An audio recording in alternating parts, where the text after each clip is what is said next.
તો સમાચારમાં આગળ વાત કરીએ તો અમરેલીથી સમાચાર સામે આવ્યા જેમાં પ્રતાપ દુધાતે સીએમને પત્ર લખ્યો છે। પ્રતાપ દુધાતે મુખ્યમંત્રીને પત્ર લખ્યો છે અને અમરેલીથી આ સમાચાર સામે આવી રહ્યા છે। કૃષિ રાહત પેકેજ જાહેર કરવા બાબતે પત્ર લખવામાં આવ્યો છે, જેમાં ઓક્ટોબર 2024માં થયેલ ભારે વરસાદને પગલે હવે મુખ્યમંત્રીને પત્ર લખીને રજૂઆત કરવામાં આવી છે। કપાસ અને સિંગનું વાવેતરને નુકસાન થયું હતું।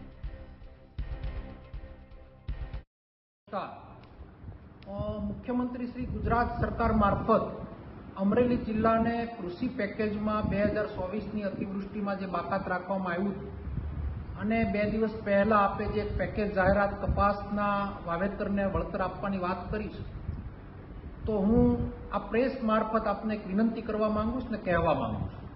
2024 अंदर आ विस्तारनी अंदर फक्त कपासनुं वावेतर नहीं पण अन्य पण पाकोना वावेतर हता। तल, सींग, कठोळ अने बधा ज एरडाथी लईने वावेतरोने नुकसान थयुं हतुं। तो फक्त कपासनुं नुकसान थयुं एवुं आप गतकडું કરી અને જે મલમ લગાડવાનું કામ કર્યું છે।